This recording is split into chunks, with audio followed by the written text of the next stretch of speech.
ವಸ್ತುಗಳ ಬೆಲೆಯನ್ನ ಏರಿಕೆ ಮಾಡ್ರು ಅಂತ ಸರ್ಕಾರದ ವಿರುದ್ಧ ರಾಜ್ಯ ಬಿಜೆಪಿ ಘಟಕ ಈಗಾಗಲೇ ಹೋರಾಟವನ್ನ ಆರಂಭ ಮಾಡಿದೆ ಜನಾಕ್ರೋಶ ಯಾತ್ರೆಯ ಮೂಲಕ. ನಮ್ಮ ಜನಾಕ್ರೋಶ ಯಾತ್ರೆ ಪರಿಣಾಮವಾಗಿ ಇವತ್ತು ರಾಜ್ಯದಲ್ಲಿ ಜನರು ಈ ಸರ್ಕಾರದ ವಾಸ್ತವಿಕ ಸತ್ಯ ಅನ್ನೋರು ಬಂಡವಾಳ ಏನು ಅಂತೇಳಿ ಅವ್ರು ಅರ್ಥ ಮಾಡ್ಕೊಂಡಿದ್ದಾರೆ. ರಾಜ್ಯದ ಜನ ಜನಾಕ್ರೋಶ ಯಾತ್ರೆ ಬಿಜೆಪಿಯ ರಾಜ್ಯಾಧ್ಯಕ್ಷರಾದಂತ ವಿಜೇಂದ್ರ ಅವರ ವಿಜಯ ಯಾತ್ರೆ ಆಗ್ತಾ ಇದೆ ಅನ್ನೋ ಚರ್ಚೆ ಆಗ್ತಾ ಇದೆ. ಇವತ್ತು ವಿಜೇಂದ್ರ ಅವರ ನೇತೃತ್ವದಲ್ಲಿ ಈ ಯಶಸ್ವಿಯಾದಂತಹ ರ್ಯಾಲಿಗಳು ನಡೀತಾ ಇದ್ದಾವೆ.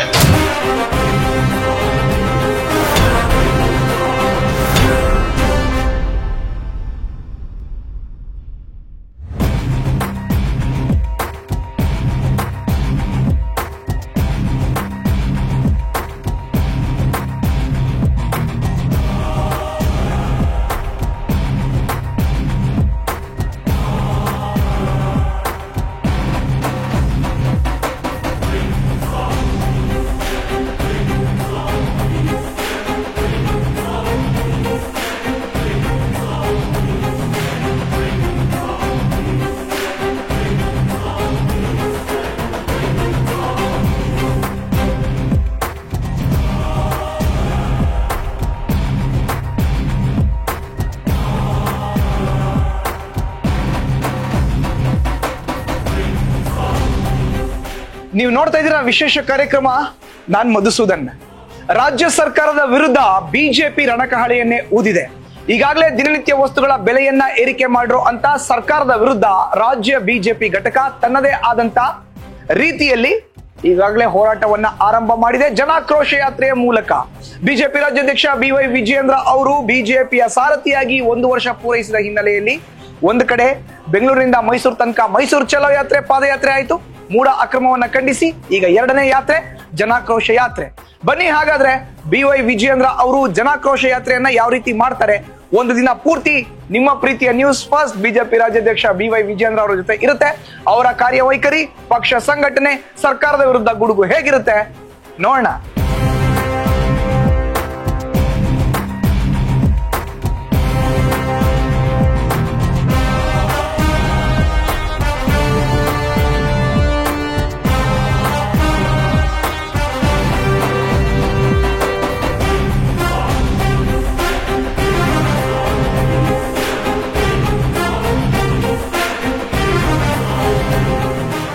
ರಾಜ್ಯದಲ್ಲಿ ಬಿಜೆಪಿ 2ನೇ ಹಂತದ ಜನಾಕ್ರೋಶ ಯಾತ್ರೆಯನ್ನ ಈಗಾಗಲೇ ಆರಂಭ ಮಾಡಿದೆ. ಹಳೆ ಮೈಸೂರು, ಕರಾವಳಿ, ಮಲೆನಾಡಲ್ಲಿ 1ನೇ ಹಂತವನ್ನ ಮುಗಿಸಿ 2ನೇ ಹಂತ ಕಿತ್ತೂರು ಕರ್ನಾಟಕ ಭಾಗದಲ್ಲಿ ಆರಂಭ ಮಾಡಿದೆ. ಇವತ್ತು ನಾವು ಬಾಗಲಕೋಟೆಯಲ್ಲಿ ಇದೀವಿ. ಬೆಳಗ್ಗೆ 9 ಗಂಟೆ ಸಮಯ.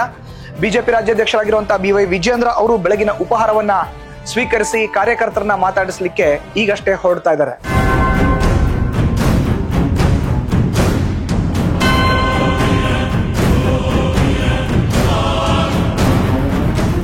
ಜನಾಕ್ರೋಶ ಯಾತ್ರೆಯ 2ನೇ ಹಂತದ ಯಾತ್ರೆ ಈಗಾಗಲೇ ಆರಂಭ ಆಗಿದೆ. ಕಿತ್ತೂರು ಕರ್ನಾಟಕ ಭಾಗದ ಬಾಗಲಕೋಟೆಯಲ್ಲಿ ಇದೀವಿ. ಖುದ್ದು ಬಿಜೆಪಿ ರಾಜ್ಯಾಧ್ಯಕ್ಷರಾಗಿರುವಂತಹ BY ವಿಜಯೇಂದ್ರ ನಮ್ಮ ಜೊತೆ ಇದ್ದಾರೆ. ವಿಜಯೇಂದ್ರ ಅವರ 2ನೇ ದಿನದ ಯಾತ್ರೆ ಈಗಾಗಲೇ ಬೆಳಗಾವಿನಲ್ಲಿ ಮುಕ್ತಾಯ ಮಾಡಿ ಬಾಗಲಕೋಟೆಗೆ ಹೊರಟಿದ್ದೀರಿ. ಮೊದಲ ಹಂತದ ಯಾತ್ರೆಯ ಎಕ್ಸ್ಪೀರಿಯನ್ಸ್, 2ನೇ ಹಂತದ ಹುಮ್ಮಸ್ ಯಾವ ತರ ಇದೆ? ಮೊದಲ ಹಂತದ ನಮ್ಮ ಜನಾಕ್ರೋಶ ಯಾತ್ರೆ ಮೈಸೂರಿನಲ್ಲಿ ತಾಯಿ ಚಾಮುಂಡೇಶ್ವರಿಯಲ್ಲಿ ಪೂಜೆನ ಸಲ್ಲಿಸಿ ಪ್ರಾರಂಭ ಆಗಿರ್ತಕ್ಕಂಥ ನಮ್ಮ ಯಾತ್ರೆ ಮೈಸೂರು, ಮಂಡ್ಯ, ಹಾಸನ, ಮಡಿಕೇರಿ, ಮಂಗಳೂರು, ಉಡುಪಿ, ಚಿಕ್ಕಮಗಳೂರು ಮುಗಿಸ್ಕೊಂಡು ಉತ್ತರ ಕನ್ನಡ ಜಿಲ್ಲೆ ಅಲ್ಲೂ ಕೂಡ ನಾವು ಪ್ರವಾಸವನ್ನು ಮುಗಿಸಿದ್ದೇವೆ, ಜನಾಕ್ರೋಶ ಯಾತ್ರೆ ಮುಗಿಸಿದ್ದೇವೆ. ಒಟ್ಟಾರೆಯಾಗಿ ಮೊದಲ ಹಂತದ ನಮ್ಮ ಜನಾಕ್ರೋಶ ಯಾತ್ರೆಯ ಪರಿಣಾಮ ಏನಪ್ಪಾ ಅಂತ ಹೇಳಿದ್ರೆ, ರಾಜ್ಯದ ಮುಖ್ಯಮಂತ್ರಿಗಳಿಗೆ ವಾಸ್ತವಿಕ ಸ್ಥಿತಿ ಏನು ಅಂತ ಹೇಳಿ ಈಗ ಜ್ಞಾನೋದಯ ಆಗ್ತಾ ಇದೆ. ಸಂಪೂರ್ಣ ಅರ್ಥ ಆಗಿದೆ ಅಂತ ನಾ ಹೇಳೋದಿಲ್ಲ. ಯಾಕೆ ಜ್ಞಾನೋದಯ ಆಗಿದೆ ಅಂತ ಹೇಳಿದ್ರೆ, ನಾವು ಸದನದಲ್ಲೂ ಕೂಡ ಮಾತನಾಡ್ತಾ ಇದ್ವಿ, ಮಾನ್ಯ ಮುಖ್ಯಮಂತ್ರಿಗಳೇ ಬಹಳ ಅನುಭವಿಸ್ತಿದ್ದೀರಿ, 16 ಬಜೆಟ್ಗಳನ್ನ ಮಂಡನೆ ಮಾಡಿರ್ತಕ್ಕಂಥ ಒಂದು ದಾಖಲೆ ನಿರ್ಮಾಣ ಮಾಡಿದ್ರಿ, ಎಲ್ಲವೂ ಸರಿ. ಆದ್ರೆ ಇವೆಲ್ಲವನ್ನು ಕೂಡ ಪಕ್ಕಕ್ಕಿಟ್ಟು ನಿಮ್ಮ ಗ್ಯಾರಂಟಿಗಳ ಲೋಕದಿಂದ ಹೊರಗಡೆಗೆ ಬಂದು ರಾಜ್ಯದ ಜನರ ವಾಸ್ತವಿಕ ಪರಿಸ್ಥಿತಿ ಏನಿದೆ, ನಿಮ್ಮ ಸರ್ಕಾರದ ಬೆಲೆ ಏರಿಕೆ ನೀತಿಯ ಪರಿಣಾಮವಾಗಿ ರಾಜ್ಯದಲ್ಲಿ ರೈತರು, ಬಡವರು, ಜನಸಾಮಾನ್ಯರು ಯಾವ ರೀತಿ ತತ್ತರಿಸಿ ಹೋಗಿದ್ದಾರೆ ಸ್ವಲ್ಪ ರಾಜ್ಯ ಪ್ರವಾಸ ಮಾಡಿ ಅರ್ಥ ಮಾಡ್ಕೊಳ್ಳಿ ಅಂತ ನಾವು ಹೇಳಿದ್ವಿ. ಆದ್ರೆ ನನಗೆ ಸಂತೋಷ ಇದೆ, ನಮ್ಮ ಜನಾಕ್ರೋಶ ಯಾತ್ರೆ ಪರಿಣಾಮವಾಗಿ ಇವತ್ತು ರಾಜ್ಯದಲ್ಲಿ ಜನರು ಈ ಸರ್ಕಾರದ ವಾಸ್ತವಿಕ ಸತ್ಯ ಅನ್ನೋರು ಬಂಡವಾಳ ಏನು ಅಂತೇಳಿ ಅವ್ರು ಅರ್ಥ ಮಾಡ್ಕೊಂಡಿದ್ದಾರೆ ರಾಜ್ಯದ ಜನ. ಮತ್ತೆ ಮುಖ್ಯಮಂತ್ರಿಗಳು ಕೂಡ, ಯಾಕೆಂತ ಹೇಳಿದ್ರೆ ನಾಳೆ ದಿನ ಇವತ್ತು ಕೇಂದ್ರ ಸರ್ಕಾರದ ವಿರುದ್ಧ ಹೋರಾಟ ಕೈಗೊಂಡಿದ್ದಾರೆ ಅಂತ ಹೇಳಿದ್ರೆ ನಮ್ಮ ಜನಾಕ್ರೋಶ ಯಾತ್ರೆ ಬಿಸಿ ರಾಜ್ಯ ಸರ್ಕಾರಕ್ಕೆ ತಲುಪಿದೆ, ಮುಟ್ಟಿದೆ, ಅದರ ಬಿಸಿ ಮುಟ್ಟಿದೆ. ಅದರ ಪರಿಣಾಮನೇ ಇವತ್ತು ಕೇಂದ್ರ ಸರ್ಕಾರದ ವಿರುದ್ಧ ಇವತ್ತು ವಿಷಯವನ್ನ ಡೈವರ್ಟ್ ಮಾಡುವ ಸಲುವಾಗಿ ಆ ನಿಟ್ಟಿನಲ್ಲಿ ಅವರು ಹೋರಾಟವನ್ನ ಪ್ರಾರಂಭ ಮಾಡಿದ್ದಾರೆ. ಇವತ್ತು ನನಗೊಂದು ಅನಿಸ್ತಾ ಇದೆ ಸರ್, ಸದನದ ಒಳಗಡೆ ಹೋರಾಟ ಆಯ್ತು, ಈಗ ಸದನದ ಹೊರಗಡೆ ಹೋರಾಟ ಪಕ್ಷದ ವತಿಯಿಂದ, ಅದರಲ್ಲೂ ವಿಜಯೇಂದ್ರ ಅವರು ಬಿಜೆಪಿಗೆ ಸಾರಥಿ ಆದ್ಮೇಲೆ ಜನಾಕ್ರೋಶ ಯಾತ್ರೆ ಬಿಜೆಪಿಯ ರಾಜ್ಯಾಧ್ಯಕ್ಷರಾದಂತ ವಿಜಯೇಂದ್ರ ಅವರ ವಿಜಯ ಯಾತ್ರೆ ಆಗ್ತಾ ಇದೆ ಅನ್ನೋ ಚರ್ಚೆ ಆಗ್ತಾ ಇದೆ. ನೋಡಿ, ಈಗ ಯಾವುದು ಚುನಾವಣೆಗಳಿಲ್ಲ, ಲೋಕಸಭಾ ಚುನಾವಣೆನೂ ಇಲ್ಲ, ವಿಧಾನಸಭಾ ಚುನಾವಣೆನೂ ಇಲ್ಲ, ಜಿಲ್ಲಾ ಪಂಚಾಯತ್ ತಾಲೂಕ್ ಪಂಚಾಯತ್ ಚುನಾವಣೆ. ಈ ಒಂದು ವಾತಾವರಣದಲ್ಲಿ ರಾಜ್ಯ ಸರ್ಕಾರ ಆ ದುಸ್ಸಾಹಸಕ್ಕೆ ಕೈ ಹಾಕ್ತಾರೆ ಅಂತ ನನಗೇನು ಅನ್ನಿಸ್ತಾ ಇಲ್ಲ. ಆದ್ರೂ ಕೂಡ ಒಂದು ವಿರೋಧ ಪಕ್ಷವಾಗಿ, ವಿಪಕ್ಷವಾಗಿ ಭಾರತೀಯ ಜನತಾ ಪಾರ್ಟಿ ನಮ್ಮ ಕರ್ತವ್ಯ ಇದೆ. ಜನರು ಬೇಸತ್ತಾಗ, ನಾಡಿನ ಜನತೆ, ರೈತರು ಇವತ್ತು ಕಂಗಾಲಾಗದ್ದಾಗ ನಾವು ಕೂಡ ಒಂದು ವಿರೋಧ ಪಕ್ಷವಾಗಿ ನಮ್ಮ ಜವಾಬ್ದಾರಿನ ಅರ್ಥಕೊಂಡು ಬೀದಿಗಿಳಿದು ನಾವು ಹೋರಾಟವನ್ನ ಮಾಡ್ಬೇಕಾಗಿರ್ತಕ್ಕಂಥ ನಮ್ಮ ಕರ್ತವ್ಯ. ಆ ಕರ್ತವ್ಯವನ್ನ ನಾನು ನಿಭಾಯಿಸ್ತಾ ಇದ್ದೇನೆ. ಇದು ವಿಜಯ ಯಾತ್ರೆ ಅಲ್ಲ, ಇದು ಜನರ ಒಂದು ಆಕ್ರೋಶ, ರಾಜ್ಯ ಸರ್ಕಾರದ ವಿರುದ್ಧ ಜನಾಕ್ರೋಶ ಯಾತ್ರೆನ ಬಹಳ ಯಶಸ್ವಿಯಾಗಿ ನಾವು ಮಾಡ್ತಾ ಇದ್ದೇವೆ. ಇವತ್ತು ಇಡೀ ದಿನ ನ್ಯೂಸ್ ಫಸ್ಟ್ ನಿಮ್ ಜೊತೆ ಇರುತ್ತೆ ಸರ್. ಬೆಳಗ್ಗೆ 9:15 ಈಗ ಒಂದ್ಸತಿ ಮಾಧ್ಯಮ ಮಿತ್ರರನ್ನ ಮಾತಾಡಿಸ್ತೀನಿ ಅಂದ್ರೆ ಅನೌಪಚಾರಿಕವಾಗಿ ಮಾತಾಡಿಸಿ ಮುಂದೆ ನಾವು ನಿಮ್ ಜೊತೆ ಹಾಗೆ ಸಾಕ್ತೀವಿ.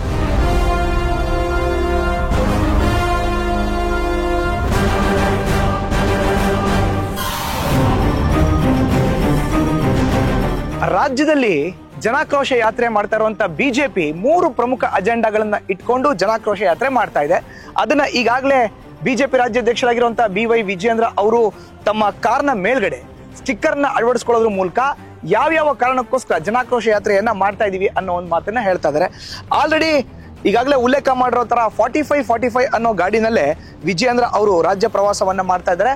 ರಾಜ್ಯದಲ್ಲಿ ಹಳೆ ಮೈಸೂರು, ಕರಾವಳಿ ಜೊತೆಗೆ ಮಲೆನಾಡು ಭಾಗಗಳಲ್ಲಿ ಪ್ರವಾಸ ಮುಗಿಸಿರೋ ಅಂತ BY ವಿಜಯೇಂದ್ರ ಅವರು ಈಗ ಕಿತ್ತೂರು ಕರ್ನಾಟಕ ಭಾಗಕ್ಕೆ ಕಾಲಿಟ್ಟಿದ್ದಾರೆ. ಇದೇ ಗಾಡಿನಲ್ಲಿ ಅವರು ಇಡೀ ರಾಜ್ಯವನ್ನ ಸುತ್ತಾ ಇದ್ದಾರೆ. ಸಾರಥಿ ಕೂಡ ಇದ್ದಾರೆ. ಇನ್ನೇನು ಕೆಲವೇ ನಿಮಿಷಗಳಲ್ಲಿ BY ವಿಜಯೇಂದ್ರ ಅವರು ಇದೇ ವಾಹನಕ್ಕೆ ಬರ್ತಾರೆ. ಇಲ್ಲಿಂದ ಜನಾಕ್ರೋಶ ಯಾತ್ರೆ ಮುಂದೆ ಸಾಗೋದಿದೆ.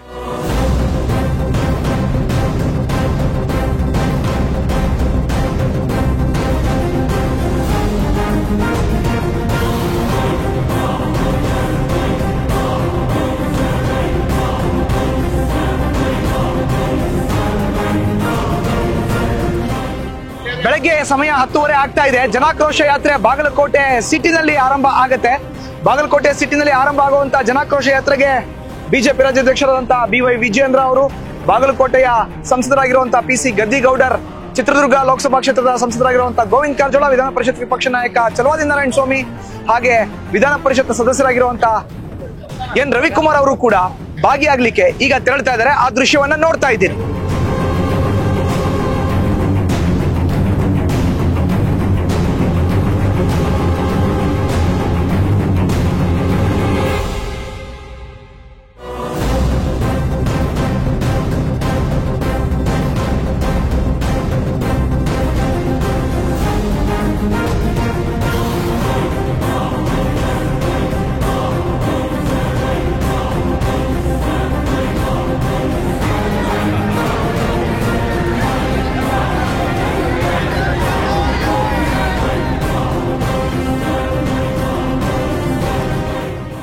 ಬೆಳಗ್ಗೆ 11 ಗಂಟೆ ಈಗ ಸಮಯ. ಬಾಗಲಕೋಟೆ ನಗರದಲ್ಲಿ ಜನಾಕ್ರೋಶ ಯಾತ್ರೆ ಆರಂಭ ಆಗಿದೆ. ಡಾಕ್ಟರ್ ಬಾಬಾ ಸಾಹೇಬ್ ಅಂಬೇಡ್ಕರ್ ಅವರ ಪ್ರತಿಮೆಗೆ ಮಾಲಾರ್ಪಣೆ ಮಾಡೋದ್ರ ಮೂಲಕ ಬಿಜೆಪಿ ರಾಜ್ಯಾಧ್ಯಕ್ಷ BY ವಿಜಯೇಂದ್ರ ಇವತ್ತು ಬಾಗಲಕೋಟೆಯಲ್ಲಿ ಜನಾಕ್ರೋಶ ಯಾತ್ರೆಗೆ ಅಧಿಕೃತವಾದಂತ ಚಾಲನೆಯನ್ನ ಕೊಟ್ಟಿದ್ದಾರೆ. ನೂರಾರು ಕಾರ್ಯಕರ್ತರು ಕೂಡ BY ವಿಜಯೇಂದ್ರಗೆ ಸಾಥನ್ನ ಕೊಟ್ಟಿದ್ದಾರೆ. ಬನ್ನಿ ಹಾಗಾದ್ರೆ ಜನಾಕ್ರೋಶ ಯಾತ್ರೆ ಆಗಿರುತ್ತೆ ನೋಡ್ಕೊಂಬರೋಣ.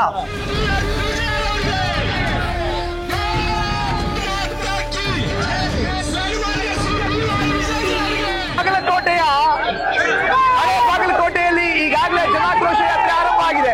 ಎತ್ತಿನ ಗಾಡಿ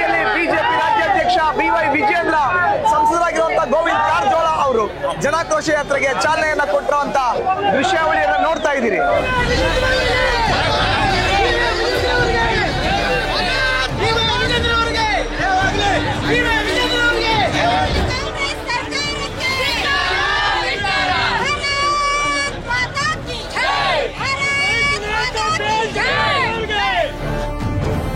ಜನಾಕ್ರೋಶ ಯಾತ್ರೆ ಬಾಗಲಕೋಟೆಯಲ್ಲಿ ನಡೀತಾ ಇದೆ.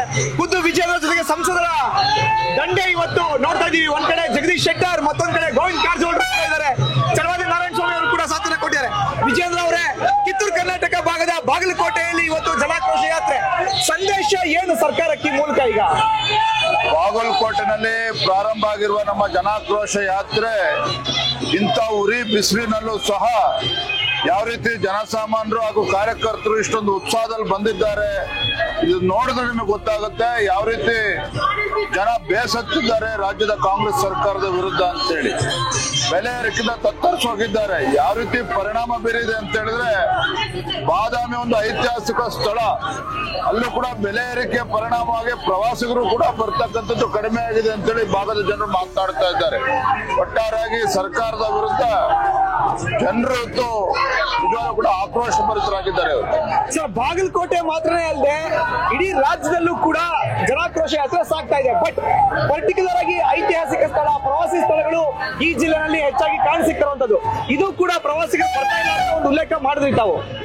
ಜನಸಾಮಾನ್ಯರು ಮಾತನಾಡ್ತಾ ಇದ್ದಾರೆ, ನಾನು ಹೇಳ್ತಾ ಇಲ್ಲ ಈ ಮಾತನ್ನ. ಪತ್ರಿಕೆಗಳಲ್ಲೂ ಕೂಡ ಈ ವಿಚಾರವನ್ನ ಉಲ್ಲೇಖ ಮಾಡಿದ್ದಾರೆ.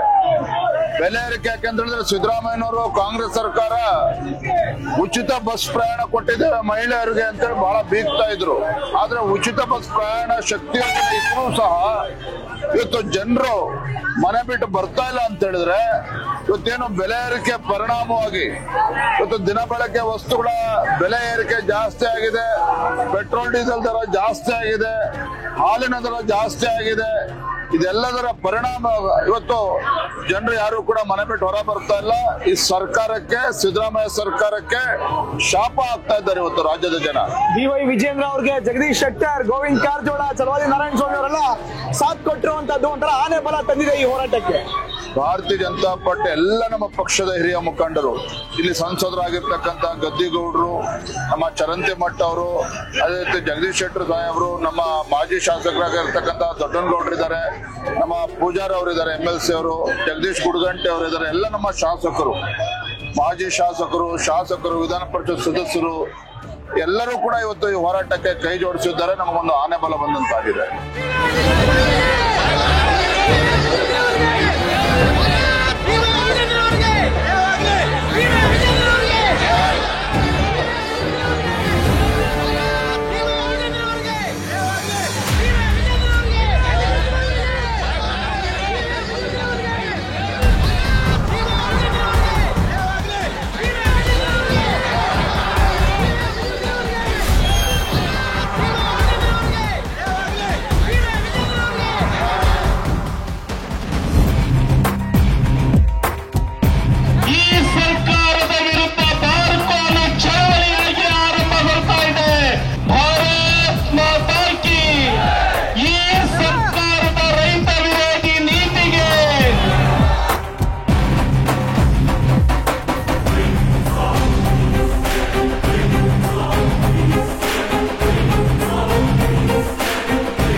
ಇವತ್ತು ಸಿದ್ದರಾಮಯ್ಯನವರು ಇವತ್ತು ಜನರಿಗೆ ಚುನಾವಣೆಯಲ್ಲಿ ಆಶ್ವಾಸನೆ ಕೊಡ್ತಕ್ಕಂಥ ಸಂದರ್ಭದಲ್ಲಿ, ಯಾಕಂತ ಹೇಳಿದ್ರೆ ಅವರು ತಮ್ಮಷ್ಟಕ್ಕೆ ತಾವೇ ಆರ್ಥಿಕ ತಜ್ಞರು ಅಂತ ಹೇಳ್ಕೊಳ್ತಾರೆ.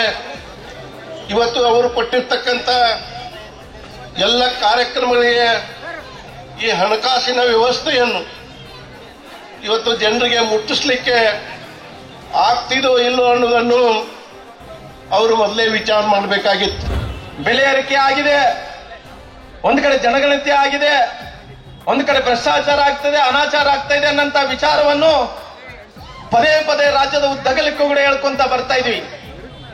ಅವರು ದಪ್ಪು ಚರ್ಮದ ಕಾಂಗ್ರೆಸ್ ಸರ್ಕಾರ, ಅವ್ರು ಎಲ್ಲಿ ಕೂಡ ಕಿಮಿಕ್ ಅನ್ನಂತ ರೀತಿಯಲ್ಲಿ ಇಲ್ಲ ಅವರು. ಯಾಕಂದ್ರೆ ಒಬ್ಬ ಎತ್ತಿನ ಗಾಡಿಯಲ್ಲಿ ನಾನು ಬರ್ತಾ ಇದ್ದೆ, ಅವ್ರು ಹೇಳ್ತಾ ಇದ್ರು ರಾಮ್ಲೋರೆ ಈ ಸರ್ಕಾರಕ್ಕೆ ಏನನ್ನ ಚುರುಕು ಮುಟ್ಟಬೇಕಾದ್ರೆ ಕಟಗಿದಿಂದ ಬಡಿಬಾರ್ದು, ಬಾರ್ಕಲ್ದಿಂದ ಬಡಿದ್ರೆ ಮಾತ್ರ ಇದು ಸರ್ಕಾರಕ್ಕೆ ಚುರುಕು ಮುಟ್ತದೆ ಅಂತ ಮಾತನ್ನ ಹೇಳ್ತಾ ಇದ್ರು. ರಾಜ್ಯದಲ್ಲಿ ಕಾಂಗ್ರೆಸ್ ಸರ್ಕಾರ ಅಧಿಕಾರಕ್ಕೆ ಬಂದು 2 ವರ್ಷ ಆಯ್ತು. 2 ವರ್ಷದಲ್ಲಿ ಅಭಿವೃದ್ಧಿ ಶೂನ್ಯ ಇರ್ತಕ್ಕಂಥ ಸರ್ಕಾರ, ಹಗರಣಗಳ ಸರ್ಕಾರ, ಬೆಲೆ ಏರಿಕೆ ಮೂಲಕ ಜನರಿಗೆ ಹೊರೆಯಾಗಿರ್ತಕ್ಕಂಥ ಸರ್ಕಾರ. ಈ ಸರ್ಕಾರವನ್ನು ಕಿತ್ತೊಗೆಯಲಿಕ್ಕೆ ನಾಡಿನಾದ್ಯಂತ ಇವತ್ತು ವಿಜೇಂದ್ರ ಅವರ ನಾಯಕತ್ವದಲ್ಲಿ ಭಾರತೀಯ ಜನತಾ ಪಕ್ಷದ ಕಾರ್ಯಕರ್ತರು ಹೋರಾಟವನ್ನು ಮುಂದುವರಿಸಿದ್ದಾರೆ.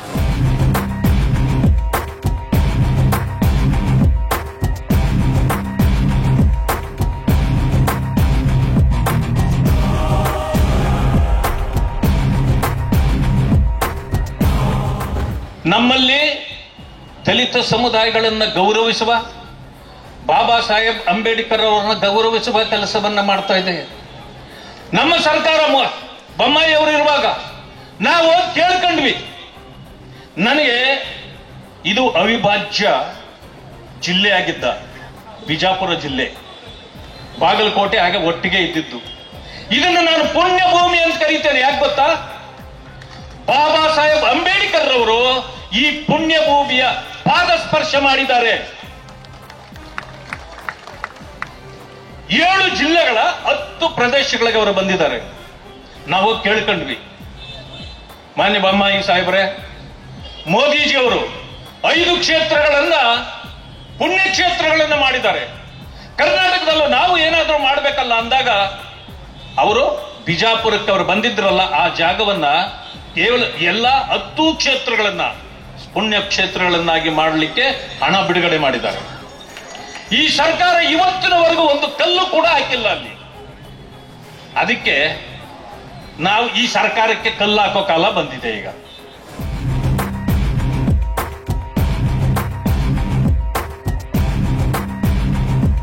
ಇವತ್ತು ಸಿದ್ದರಾಮಯ್ಯ ಸರ್ಕಾರ ವಿರುದ್ಧ ಇಡೀ ಜನಮಾನಸದಲ್ಲಿ ಇವತ್ತು ಆಕ್ರೋಶ ಇದೆ, ದೊಡ್ಡ ಪ್ರಮಾಣದಲ್ಲಿ ಆಕ್ರೋಶ ಇದೆ. ಒಂದ್ ಕಡೆ ಮಿತಿ ಮೀರಿದ ಭ್ರಷ್ಟಾಚಾರ, ಮತ್ತೊಂದು ಕಡೆ ಮಿತಿ ಮೀರಿದ ದರ ಏರಿಕೆ. ಯಾವುದೇ ಒಂದು ಜೀವನ ಅವಶ್ಯಕವಾದಂತಹ ವಸ್ತುಗಳಿರಲಿ, ಹಾಲು, ವಿದ್ಯುತ್ ಶಕ್ತಿ, ಡೀಸೆಲು, ಪೆಟ್ರೋಲು, ಎಲ್ಲ ದರ ಏರಿಕೆ ಆಗಿದೆ, ಎಲ್ಲ ದರ ಏರಿಕೆ ಆಗಿದೆ. ಅದರ ಬಗ್ಗೆ ಜನರ ಆಕ್ರೋಶ ಇದೆ. ಈಚೆಗಡೆ ನಗರಸಭೆ, ಪುರಸಭೆ, ಮಹಾನಗರ ಸಭೆಗಳಲ್ಲಿ ಟ್ಯಾಕ್ಸ್ ಹೆಚ್ಚಿಗೆ ಮಾಡಿದ್ದಾರೆ, ಅದರದ್ದು ಆಕ್ರೋಶ ಇದೆ. ಮತ್ತು ದುರಾಡಳಿತ, ಕಾನೂನು ಸುವ್ಯವಸ್ಥೆ ಹದಗೆಟ್ಟು ಹೋಗಿದೆ. ಮಹಿಳೆಯರಿಗೆ ಯಾವುದೇ ರೀತಿ ಗೌರವ ಇಲ್ಲ, ಅತ್ಯಾಚಾರ, ಗುಂಡಾಗಿರಿ ಬೆಳಗಿಂದ ಸಾಯಂಕಾಲ ಇವತ್ತು ನಡೀತದೆ. ಟಿವಿ ತೆಗೆದ್ರೆ ಅದನ್ನು ನೋಡ್ತೀನಿ. ಅದರ ಬಗ್ಗೆನೂ ಜನರಲ್ಲಿ ಆಕ್ರೋಶ ಇದೆ. ಅದಕ್ಕಾಗಿ ಇವತ್ತು ಹೇಳ್ತಾ ಇದ್ದಾರೆ ಜನತೆ, ಆದಷ್ಟು ಬೇಗನೆ ಸಿದ್ದರಾಮಯ್ಯನವರು ಮನೆಗೆ ಕಳಿಸಬೇಕು, ಭಾರತೀಯ ಜನತಾ ಪಾರ್ಟಿಯ ನೇತೃತ್ವದ ಸರ್ಕಾರ ಇಲ್ಲಿ ಬರಬೇಕು ಅನ್ನುವಂಥದ್ದು ಇವತ್ತು ಜನ ದೃಢ ನಿರ್ಧಾರ ಮಾಡಿದ್ದಾರೆ ಅನ್ನುವಂಥ ಮಾತನ್ನ ಈ ಸಂದರ್ಭದಲ್ಲಿ ನಾನು ಹೇಳ ಬಯಸ್ತಾ ಇದ್ದೇನೆ. ಇವತ್ತು ವಿಜೇಂದ್ರ ಅವರ ನೇತೃತ್ವದಲ್ಲಿ ಈಗ ಯಶಸ್ವಿಯಾದಂತಹ ರ್ಯಾಲಿಗಳು ನಡೀತಾ ಇದ್ದಾವೆ. ಸಿದ್ದರಾಮಯ್ಯನವರು ಮನೆಗೆ ಕಳಿಸಬೇಕು, ಭಾರತೀಯ ಜನತಾ ಪಾರ್ಟಿಯ ನೇತೃತ್ವದ ಸರ್ಕಾರ ಇಲ್ಲಿ ಬರಬೇಕು ಅನ್ನುವಂಥದ್ದು ಇವತ್ತು ಜನ ದೃಢ ನಿರ್ಧಾರ ಮಾಡಿದ್ದಾರೆ ಅನ್ನುವಂಥ ಮಾತನ್ನ ಈ ಸಂದರ್ಭದಲ್ಲಿ ನಾನು ಹೇಳ ಬಯಸ್ತಾ ಇದ್ದೇನೆ. ಯಾತಕ್ಕೋಸ್ಕರ ಇವತ್ತು ಭಾರತೀಯ ಜನತಾ ಪಾರ್ಟಿ ಒಂದು ಜನಾಕ್ರೋಶ ಯಾತ್ರೆಯನ್ನು ಇವತ್ತು ರಾಜ್ಯದಲ್ಲಿ ಹಮ್ಮಿಕೊಂಡಿದೆ. ಯಾವುದೇ ಒಂದು ಲೋಕಸಭಾ ಚುನಾವಣೆ ಇಲ್ಲ, ರಾಜ್ಯದಲ್ಲಿ ಯಾವುದೇ ವಿಧಾನಸಭಾ ಚುನಾವಣೆಗಳು ನಡೀತಾ ಇಲ್ಲ. ಇಷ್ಟಿದ್ದರೂ ಸಹ ರಾಜ್ಯದಲ್ಲಿ ಇವತ್ತು ಭಾರತೀಯ ಜನತಾ ಪಾರ್ಟಿ ಜನಾಕ್ರೋಶ ಯಾತ್ರೆ 3 ಕಾರಣಕ್ಕೋಸ್ಕರ ನಾವಿತ್ತು ಜನಾಕ್ರೋಶ ಯಾತ್ರೆಯನ್ನು ಹಮ್ಮಿಕೊಂಡಿದ್ದೇವೆ. ಮೊದಲನೇದು, ನಮ್ಮ ಕರ್ನಾಟಕ ರಾಜ್ಯದಲ್ಲಿ ವಿಧಾನಸಭಾ ಚುನಾವಣೆ ಸಂದರ್ಭದಲ್ಲಿ ರಾಜ್ಯದಲ್ಲಿ ನಾವು ಅಭಿವೃದ್ಧಿ ಕೆಲಸಗಳನ್ನ ಮಾಡ್ತೇವೆ, ರಾಜ್ಯದಿಂದ ಸರ್ವತೋಮುಖ ಅಭಿವೃದ್ಧಿಯನ್ನ ಮಾಡ್ತೇವೆ, ಎಲ್ಲ ಸಮಾಜ, ಎಲ್ಲ ಧರ್ಮೀಯರಿಗೂ ಕೂಡ ನ್ಯಾಯವನ್ನ ಕೊಡ್ತೇವೆ ಅಂತ ಹೇಳಿ ಒಂದು ಭ್ರಷ್ಟಾಚಾರ ರಹಿತ ಆಡಳಿತವನ್ನ, ಜನಪರವಾಗಿರ್ತಕ್ಕಂಥ ಸರ್ಕಾರವನ್ನ ನೀಡ್ತೇವೆ ಅಂತೇಳಿ ಭರವಸೆಯನ್ನ ಕೊಟ್ಟು ಬಂದಿರತಕ್ಕಂಥ ರಾಜ್ಯದ ಕಾಂಗ್ರೆಸ್ ಸರ್ಕಾರ, ರಾಜ್ಯದ ಸಿದ್ದರಾಮಯ್ಯ ಮುಖ್ಯಮಂತ್ರಿಗಳ ನೇತೃತ್ವದಲ್ಲಿ ಇವತ್ತು ರಾಜ್ಯದಲ್ಲಿ ಒಂದು ಜನವಿರೋಧಿ ಸರ್ಕಾರ ಇದೆ, ರಾಜ್ಯದಲ್ಲಿ ಇವತ್ತು ರೈತ ವಿರೋಧಿ ಸರ್ಕಾರ ಇದೆ, ರಾಜ್ಯದಲ್ಲಿ ಇವತ್ತು ಹಿಂದೂ ವಿರೋಧಿ ಸರ್ಕಾರ ಇದೆ. ಜನ ವಿರೋಧಿ, ರೈತ ವಿರೋಧಿ, ಹಿಂದೂಗಳ ವಿರೋಧಿ ಸರ್ಕಾರ ಇವತ್ತು ರಾಜ್ಯದಲ್ಲಿದೆ. ಕಾರಣ ಒಂದು ಕಡೆ ರಾಜ್ಯದಲ್ಲಿ ಭ್ರಷ್ಟಾಚಾರ ತಾಂಡವ ಆಡ್ತಾ ಇದ್ರೆ ಮಿತಿಮೀರಿ ಬೆಲೆ ಏರಿಕೆಗಳನ್ನು ಮಾಡ್ತಾ ಇದ್ದಾರೆ. ಸಾಮಾನ್ಯ ಜನ ಬಳಸತಕ್ಕಂಥ 50ಕ್ಕೂ ಹೆಚ್ಚು ಅಗತ್ಯ ವಸ್ತುಗಳ ಮೇಲೆ ಇವತ್ತು ಬೆಲೆ ಏರಿಕೆಯನ್ನು ಇವತ್ತು ರಾಜ್ಯದ ಸಿದ್ದರಾಮಯ್ಯ ಸರ್ಕಾರ ಮಾಡಿದೆ. ಮತ್ತೊಂದು ಕಡೆ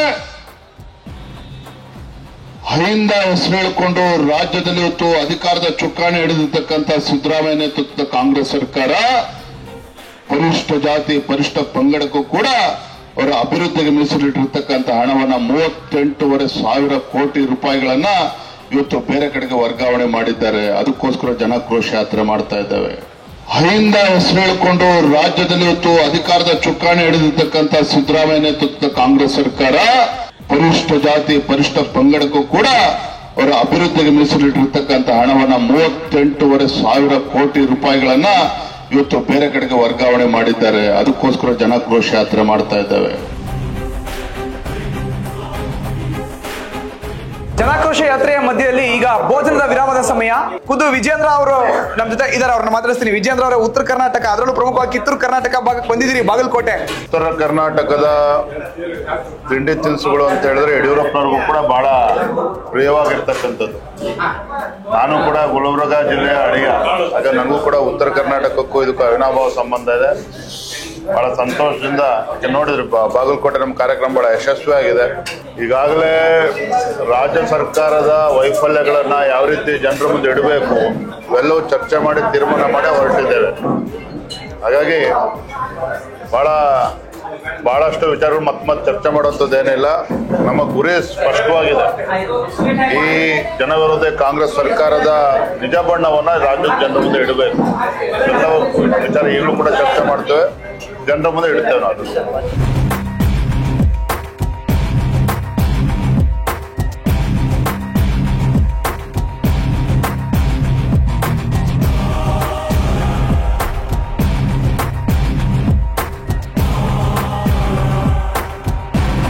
ವಿಜಯಪುರ ಜಿಲ್ಲೆಗೆ ಎಂಟ್ರಿಯನ್ನ ಕೊಟ್ಟಿದೆ. ಇತ್ತೀಚೆಗಷ್ಟೇ ಪಕ್ಷದಿಂದ ಉಚ್ಚಾಟನೆ ಆಗಿರೋ ಅಂತ ಯತ್ನಾಳ್ ಅವರು ಪ್ರತಿನಿಧಿಸುವಂತ ಕ್ಷೇತ್ರ ಇದು. ಸಾಕಷ್ಟು ಹೈಪನ್ನ ಕೂಡ ಕ್ರಿಯೇಟ್ ಮಾಡಿದೆ. ಇಲ್ಲಿ ಬಿಜೆಪಿಗೆ ಪರ್ಟಿಕ್ಯುಲರ್ ಆಗಿ ಜನಾಕ್ರೋಶ ಯಾತ್ರೆಗೆ ಯಾವ ರೀತಿ ರೆಸ್ಪಾನ್ಸ್ ಕೊಡ್ತಾರೆ ಜನ, ಬನ್ನಿ ನೋಡೋಣ.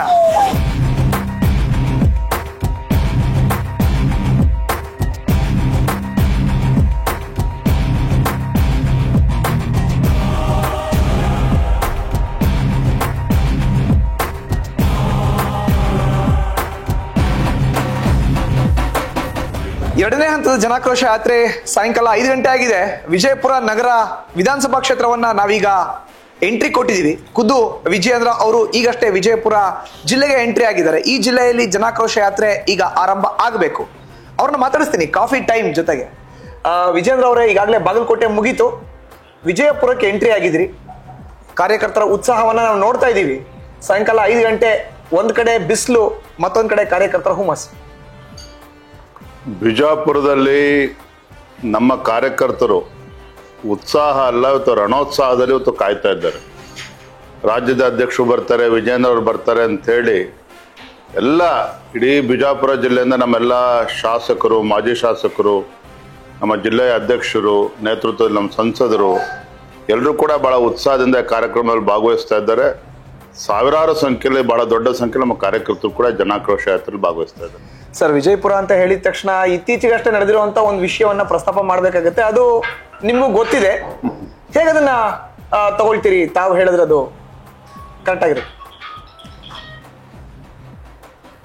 ಮತ್ತೆ ಮತ್ತೆ ಮತ್ತೆ ಅದೇ ವಿಚಾರವಾಗಿ ಚರ್ಚೆ ಮಾಡ್ತಕ್ಕಂಥದ್ದು ಅಪ್ರಸ್ತುತ. ಓಕೆ, ಇವೆಲ್ಲವೂ ಕೂಡ ಮುಗ್ದೋಗಿರ್ತಕ್ಕಂಥ ಅಧ್ಯಾಯ. ಭಾರತೀಯ ಜನತಾ ಪಾರ್ಟಿ ಇದು ಕಾರ್ಯಕರ್ತರ ಪಕ್ಷ. ಭಾರತೀಯ ಜನತಾ ಪಾರ್ಟಿ ಯಾವುದೋ ಒಬ್ಬ ನಾಯಕನ ಮೇಲೆ ನಿಂತಿಲ್ಲ, ವಿಜೇಂದ್ರ ಮೇಲೂ ನಿಂತಿಲ್ಲ, ಮತ್ತೊಬ್ಬರ ಮೇಲೂ ನಿಂತಿಲ್ಲ.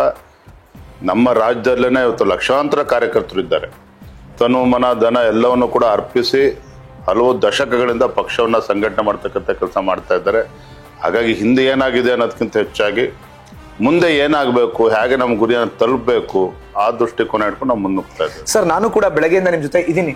ಈಗ ಜನಾಕ್ರೋಶ ಯಾತ್ರೆಯಲ್ಲಿ ಜಿಲ್ಲಾಧ್ಯಕ್ಷರುಗಳನ್ನ, ಕಾರ್ಯಕರ್ತರನ್ನ ನೋಡಿ ಅವ್ರ ಹತ್ರ ಒಂದ್ಸತಿ ಮಾತಾಡ್ತಾ ಅವ್ರನ್ನು ಕೂಡ ಸಂಘಟನೆ ಮಾಡುವಂತ ಒಂದು ಕೆಲಸವನ್ನ ವಿಜೇಂದ್ರ ಅವ್ರು ಮಾಡ್ತಾರೆ. ಹೇಗೆ ಸಾಧ್ಯ ಆಗುತ್ತೆ ಇದು ಅಂತ? ಯಾಕಂದ್ರೆ ಕುತೂಹಲ ಕೇಳ್ತಾ ಇದೀನಿ. ಯಾತ್ರೆ ಬೇರೆ, ಸರ್ಕಾರದ ವಿರುದ್ಧ ಮಾತನಾಡೋದು ಬೇರೆ, ಕಾರ್ಯಕರ್ತರಲ್ಲಿ ಇರುವಂತ ಹುಮ್ಮಸ್ಸನ್ನ ಐಡೆಂಟಿಫೈ ಮಾಡೋದು ಬೇರೆ. ರಾಜ್ಯದ ಅಧ್ಯಕ್ಷನಾಗಿ ನನ್ನ ಕರ್ತವ್ಯನೇ ಪಕ್ಷ ಬಲಪಡಿಸ್ಬೇಕು ಅಂತ ಹೇಳಿದ್ರೆ ಕಾರ್ಯಕರ್ತರಲ್ಲಿ ಉತ್ಸಾಹನ ತುಂಬುವಂತ ಕೆಲಸ ಮಾಡಬೇಕಾಗ್ತದೆ. ಮುಖಂಡರಲ್ಲಿ ವಿಶ್ವಾಸ ತುಂಬತಕ್ಕಂಥ ಕೆಲಸನೂ ಕೂಡ ಮಾಡಬೇಕಾಗುತ್ತೆ. ಯಾಕೆಂತಂದ್ರೆ ಯಾವುದೇ ಒಬ್ಬ ನಾಯಕನ ಬಗ್ಗೆ ಕಾರ್ಯಕರ್ತರು ಕೂಡ ವಿಶ್ವಾಸ ಬರಬೇಕಾಗತ್ತೆ. ಆ ರೀತಿ ಬರಬೇಕು ಅಂತೇಳಿ ನಮ್ಮ ನಡವಳಿಕೆ ಆಗಿರ್ತದೆ ಅನ್ನೋದು ಕೂಡ ಅಷ್ಟೇ ಮುಖ್ಯ. ನನಗೆ ತುಂಬಾ ಸಂತೋಷ, ಹೆಮ್ಮೆ ಅಂತ ಹೇಳಿದ್ರೆ ನಾನು ಯಾವಾಗಲೂ ಕೂಡ ಹೇಳ್ತಾ ಇರ್ತೇನೆ, ನಾನು ಯಡಿಯೂರಪ್ಪವ್ರ ಮಗ ಅನ್ನೋದಕ್ಕೆ ಹೆಮ್ಮೆ ಇದೆ, ಭಾರತೀಯ ಜನತಾ ಪಾರ್ಟಿ ಅಧ್ಯಕ್ಷ ಅನ್ನೋದಕ್ಕೆ ಹೆಮ್ಮೆ ಇದೆ. ಅದು ಎಲ್ಲದಕ್ಕಿಂತ ಮಿಗಿಲಾಗಿ ಭಾರತೀಯ ಜನತಾ ಪಾರ್ಟಿ ಒಬ್ಬ ಕಾರ್ಯಕರ್ತ ಅಂತ ಹೇಳೋದಕ್ಕೆ ತುಂಬಾ ಇನ್ನೂ ಕೂಡ ಬಹಳ ಹೆಮ್ಮೆ ಅನ್ನಿಸ್ತದೆ. ಆ ಒಂದು ಕಾರ್ಯಕರ್ತನ ಒಂದು ಭಾವನೆಯಿಂದ ನಾನು ನಮ್ಮ ಎಲ್ಲ ಕಾರ್ಯಕರ್ತರ ಜೊತೆ ನಾನು ನಡ್ಕೊಳ್ತೇನೆ. ಸರ್, 80ರ ದಶಕದಲ್ಲಿ ಅನಂತ್ ಕುಮಾರ್ ಯಡಿಯೂರಪ್ಪ ಅವರ ಜೋಡಿ ಮೋಡಿ ಮಾಡ್ತು. ದಕ್ಷಿಣ ಭಾರತದಲ್ಲಿ ಮೊದಲ ಬಾರಿಗೆ 2008ರಲ್ಲಿ ಯಡಿಯೂರಪ್ಪನವರು ರಾಜ್ಯದ ಮುಖ್ಯಮಂತ್ರಿ ಆಗಿದ್ದು ಇವತ್ತು ಇತಿಹಾಸ ಗೊತ್ತಿದೆ. ಈಗ ನೀವು ಅನಂತ್ ಕುಮಾರ್ ಯಡಿಯೂರಪ್ಪ ಮಾದರಿಯಲ್ಲೇ ಪಕ್ಷವನ್ನ ಸಂಘಟನೆ ಮಾಡೋದು, ಅವ್ರ ತರನೇ ಹೋರಾಟ, ಅಲ್ಲೇ ಕೂರೋದು, ಅಲ್ಲೇ ಮಾತಾಡೋದು, ನೆಕ್ಸ್ಟ್ ಹೋರಾಟ. ಮೂಡ ಹಾಗೆ ಆಯ್ತು, ಬೆಂಗಳೂರು ಟು ಮೈಸೂರು ಪಾದಯಾತ್ರೆ, ಮೈಸೂರು ಚಲೋ. ಇವಾಗ ಅದೇ ರೀತಿ ಈಗ ಅಹೋರಾತ್ರಿ ಧರಣಿ, ಅಲ್ಲಿಂದ ನಿರಂತರವಾಗಿ ಜನಾಕ್ರೋಶ ಯಾತ್ರೆ. ರಾಜ್ಯದಲ್ಲಿಂತ ಜನವಿರೋಧಿ ಸರ್ಕಾರ ಇದ್ದಾಗ ಸಮಯವನ್ನ ವ್ಯರ್ಥ ಮಾಡ್ದೇನೆ, ಯಾಕೆಂತ ನಮ್ಮ ಹೋರಾಟ ಜನರ ಪರವಾಗಿ, ಯಾವುದೇ ಚುನಾವಣೆಗಳಿಲ್ಲ, ಬೆಲೆ ಏರಿಕೆಯಿಂದ ಜನ ತತ್ತರಿಸೋದಾಗ, ಜನವಿರೋಧಿ ಕಾಂಗ್ರೆಸ್ ಸರ್ಕಾರದ ನೀತಿಗಳಿಂದ ಇವತ್ತು ಜನ ಬೇಸತ್ತಿದ್ದಾಗ ತತ್ಕ್ಷಣ ಸ್ಪಂದನೆ ಮಾಡಬೇಕಾಗಿರ್ತಕ್ಕಂಥದ್ದು ವಿರೋಧ ಪಕ್ಷವಾಗಿ ಒಂದು ಆದ್ಯ ಕರ್ತವ್ಯ. ನಮ್ಮ ಕರ್ತವ್ಯ ನಾವು ಮಾಡ್ತಾ ಇದ್ದೇವೆ. ಯಾಕಂತ ಹೇಳಿದ್ರೆ ಆಡಳಿತ ಪಕ್ಷ ಜನರಿಗೆ ಸ್ಪಂದನೆ ಮಾಡದೇ ಇದ್ದಾಗ ವಿರೋಧ ಪಕ್ಷವಾಗಿ ನಾವು ಕೂಡ ಸ್ಪಂದನೆ ಮಾಡಲಿಲ್ಲ ಅಂತ ಹೇಳಿದ್ರೆ ನನ್ನ ದೃಷ್ಟಿಯಿಂದ ವಿರೋಧ ಪಕ್ಷ ಬದುಕಿದ್ದು ಕೂಡ ಸತ್ತಾಗೆ. ಹಾಗಾಗಿ ನಾವು ಅದನ್ನ ಎಲ್ಲವನ್ನು ಕೂಡ ಬದಿಗಿಟ್ಟು ನಾಡಿನ ಜನರ ಪರವಾಗಿ ಧ್ವನಿ ಎತ್ತುವ ಕೆಲಸವನ್ನು ನಾವು ಪ್ರಾಮಾಣಿಕವಾಗಿ ಮಾಡ್ತಾ ಇದ್ದೇವೆ. ಸರ್, ಸರ್ಕಾರದ ವಿರುದ್ಧ ಸದನದ ಒಳಗಡೆ ಏನಾದ್ರು ಬಿಜೆಪಿಯ ಶಾಸಕರು ಮಾತನಾಡಿದ್ರೆ ಅಮಾನತಿನ ಶಿಕ್ಷೆ. ಹೋರಾಟ ಮಾಡ್ತೀವಿ ಅಂತ ಹೇಳಿದ್ರೆ ಕಾರ್ಯಕರ್ತರ ಮೇಲೆ FIRಗಳು ಅಥವಾ ಅವರ ವಿರುದ್ಧ ಒಂದಷ್ಟು ಪ್ರಕರಣಗಳು ದಾಖಲಾಗುವಂತ ಪರಿಸ್ಥಿತಿ ರಾಜ್ಯದಲ್ಲಿ ನಿರ್ಮಾಣ ಆಗಿದೆ. ಸರ್, ಇದಕ್ಕೆ ರಾಷ್ಟ್ರೀಯ ಪಕ್ಷದ ರಾಜ್ಯಾಧ್ಯಕ್ಷರಾಗಿ ಏನ್ ಹೇಳಕ್ ಇಷ್ಟ? ಇಂಥ 1000 ಕಾರ್ಯಕರ್ತರ ಮೇಲೆ ಕೇಸ್ ಹಾಕಿದ್ರು ಕೂಡ ನಮ್ಮ ಕಾರ್ಯಕರ್ತರು ಎದೆಗೊಂದೋದಿಲ್ಲ. ಈ ಗುಂಡಾಗರ್ದಿ ದಬ್ಬಾಳಿಕೆ ಎದುರಿಸ್ತಕ್ಕಂಥ ಶಕ್ತಿ ನಮ್ಮ ವಿಜಯಪುರ ಜಿಲ್ಲೆಯ ಕಾರ್ಯಕರ್ತರಿಗಿದೆ, ಅದೇ ರೀತಿ ನಮ್ಮ ರಾಜ್ಯದ ಕಾರ್ಯಕರ್ತರು ಕೂಡ ಇದೆ. ಸರ್, ನನ್ನ ಕಡೆಯ 2 ಪ್ರಶ್ನೆ. ಮೂಡಾದಲ್ಲಿ ಬೆಂಗಳೂರಿನಿಂದ ಮೈಸೂರು ತನಕ ಪಾದಯಾತ್ರೆ ಮಾಡಿ, ಮೈಸೂರು ಚಲೋ ಮಾಡಿ 14 ಖಾಲಿ ನಿವೇಶನಗಳನ್ನ ವಾಪಸ್ ಕೊಡಿಸೋ ಮೂಲಕ ಒಂದು ಮಟ್ಟದ ಯಶಸ್ಸು ಬಿಜೆಪಿ ಸಾಧಿಸಿದ ಆಗಿದೆ ನಿಮ್ಮ ನೇತೃತ್ವದಲ್ಲಿ, ನಿಮ್ಮ ಸಾರಥ್ಯದಲ್ಲಿ. ಈಗ ಜನಾಕ್ರೋಶ ಯಾತ್ರೆ, ದಿನನಿತ್ಯ ಜನರು ಬಳಕೆ ಮಾಡುವಂತ ವಸ್ತುಗಳ ಬೆಲೆ ಏರಿಕೆಯನ್ನ ಖಂಡಿಸಿ ಮಾಡ್ತಿರುವಂತ ಹೋರಾಟ, ಇದನ್ನ ಯಾವ ರೀತಿ ತಾರ್ಕಿಕ ಅಂತ್ಯಕ್ಕೆ ತಲುಪಿಸ್ತಾರೆ? ತಾರ್ಕಿಕ ಅಂತ್ಯ ಅನ್ನೋದಕ್ಕಿಂತ ಹೆಚ್ಚಾಗಿ ಕಾಂಗ್ರೆಸ್ ಸರ್ಕಾರ ನಾಡಿನ ಜನರ ಮತವನ್ನ ಪಡೆದುಕೊಂಡು ಯಾವ ರೀತಿ ವಂಚನೆ ಮಾಡ್ತಾ ಇದೆ, ಇದನ್ನ ರಾಜ್ಯದ ಜನರ ಮುಂದೆ ಜಾಗೃತಿ ಮೂಡಿಸ್ತಕ್ಕಂಥ ಕೆಲಸನ ಮಾಡ್ತಾ ಇದ್ದೇವೆ. ಈಗಾಗಲೇ ನಮ್ಮ ಹೋರಾಟದ ಪರಿಣಾಮವಾಗಿ ರಾಜ್ಯ ಸರ್ಕಾರನೂ ಕೂಡ ಬೆಚ್ಚಿದ್ದ, ಗಾಬರಿಗೊಂಡಿದ್ದಾರೆ. ಹಾಗಾಗಿ ಇವತ್ತು ಅವರು ಕೂಡ ಕೇಂದ್ರ ಸರ್ಕಾರದವರು ಹೋರಾಟ ಮಾಡ್ತಾ ಇದ್ದಾರೆ. ಅದು ನಮ್ಮ ಹೋರಾಟ ಯಾವುದೇ ಕಾರಣಕ್ಕೂ ಇವ್ರಿಗೆ ಬಗ್ಗೋದಿಲ್ಲ. ನಮ್ಮ ಕಾರ್ಯಕರ್ತರು ಇನ್ನೂ ಕೂಡ ಉತ್ಸಾಹ ಹೆಚ್ಚಾಗ್ತದೆ. ಇವರು ಕೇಸ್ಗಳು ಹಾಕೋದಿರ್ಬೋದು, ಮತ್ತೊಂದಿರ್ಬೋದು, ಇದು ಯಾವುದಕ್ಕೂ ಕೂಡ ತಲೆ ಕೆಡಿಸ್ಕೊಳ್ದೇನೆ ಈ ಸರ್ಕಾರದ ಬಂಡವಾಳವನ್ನು ಬಯಲು ಮಾಡ್ತೇವೆ. ನನ್ನ ಕಡೆಯ ಪ್ರಶ್ನೆ ಸರ್, ಈಗಾಗಲೇ ಮೂಡಾದಲ್ಲಿ ಯಶಸ್ವಿಯಾದಾಗ ಹೈಕಮಾಂಡ್ ನಾಯಕರು ವಿಜೇಂದ್ರ ಅವ್ರಿಗೆ ಶಬಾಷ್ಗಿರಿ ಕೊಟ್ಟಿದ್ದು ಹೇಗೆ, ಈಗ ಜನಾಕ್ರೋಶ ಯಾತ್ರೆಯ ಮೂಲಕ ಹೈಕಮಾಂಡ್ ನಾಯಕರಿಗೆ ಜೊತೆಗೆ ರಾಜ್ಯದ ಕಾಂಗ್ರೆಸ್ನ ನಾಯಕರಿಗೆ, ಸರ್ಕಾರದಲ್ಲಿ ಅಧಿಕಾರದಲ್ಲಿ ಇರುವಂತಹ ಸಚಿವರಿಗೆ ಕೊಡ್ತಾರಂತ ಸಂದೇಶವಂತ ಹೇಳ್ಬಿಡಿ ಸರ್. ಸಂದೇಶ ಒಂದೇನೆ, ರಾಜ್ಯದ ಮುಖ್ಯಮಂತ್ರಿಗಳು ಅನ್ನೋದನ್ನ ಮರೆತು ಬೆಂಗಳೂರಿನಲ್ಲೇ ಕೂತಿರ್ತಕ್ಕಂಥ ಮುಖ್ಯಮಂತ್ರಿ ಸಿದ್ದರಾಮಯ್ಯನವರು ಹಳ್ಳಿಗಳಿಗೆ ಪ್ರವಾಸ ಮಾಡಬೇಕು, ಜಿಲ್ಲೆಗಳಿಗೆ, ತಾಲೂಕುಗಳಿಗೆ ಹೋಗಬೇಕು, ಜನರ ಸಮಸ್ಯೆಯನ್ನು ಅರ್ಥ ಮಾಡೋಕೆ ಹೋಗ್ಬೇಕು. ನಾಡಿನ ದೊರೆಯಾಗಿ ನಾಡಿನ ಜನರ ಸಮಸ್ಯೆನ ಅರ್ಥ ಮಾಡ್ಕೊಳ್ಬೇಕಾಗಿರ್ತಕ್ಕಂಥದ್ದು ಪ್ರಥಮ ಆದ್ಯತೆ ಆಗಬೇಕು. ಇನ್ಮೇಲಾದ್ರೂ ಮಾಡಿ ಎಷ್ಟು ಜನ ಅಧಿಕಾರದಲ್ಲಿ ಇರ್ತಾರೆ ಅನ್ನೋದು ಮುಖ್ಯ ಅಲ್ಲ, ಇದ್ದಷ್ಟು ಜನ ಕಿಂಚಿತ್ತಾರೋ ನಾಡಿಗೆ ಒಳ್ಳೇದು ಮಾಡಿ ಹೋಗ್ಲಿ ಅಂತೇಳಿ ನಾನು ತಮ್ಮ ಮೂಲಕ ವಿನಂತಿ ಮಾಡ್ತೇನೆ ರಾಜ್ಯದ ಮುಖ್ಯಮಂತ್ರಿಗಳಿಗೆ. Thank you sir, all the best. Thank you. ನೋಡಿದ್ರಲ್ಲ, ಇದು ಜನಾಕ್ರೋಶ ಯಾತ್ರೆಯ ಒಂದು ಸಕ್ಸಸ್. ಇಡೀ ರಾಜ್ಯದಲ್ಲಿ ಅಧಿಕಾರದಲ್ಲಿ ಇರುವಂತಹ ಕಾಂಗ್ರೆಸ್ ಸರ್ಕಾರವನ್ನ ಕಟ್ಟಿ ಹಾಕುವಂತ ನಿಟ್ಟಿನಲ್ಲಿ ಜನಸಾಮಾನ್ಯರ ದನಿಯಾಗಿ ರಾಷ್ಟ್ರೀಯ ಪಕ್ಷ ಬಿಜೆಪಿ ರಾಜ್ಯ ಘಟಕದ ಅಧ್ಯಕ್ಷರಾಗಿರುವಂತಹ ವಿಜೇಂದ್ರ ನೇತೃತ್ವದಲ್ಲಿ ಸಂಘಟನೆಯನ್ನ ಮಾಡ್ತಾ, ಜನರ ಅಹವಾಲುಗಳನ್ನ ಸ್ವೀಕಾರ ಮಾಡ್ತಾ, ಜನರ ಪರ ದನಿ ಎತ್ತಾ ಇದೆ. ಇದೇ ಈ ಹೊತ್ತಿನ ವಿಶೇಷ. ಕ್ಷಣ ಕ್ಷಣದ ಮಾಹಿತಿಗಾಗಿ ನೋಡ್ತಾ ಇರಿ ನ್ಯೂಸ್ ಫಸ್ಟ್, ನಿರ್ಭೀತಿಯಿಂದ ನಿಮ್ಮ ಪರವಾಗಿ.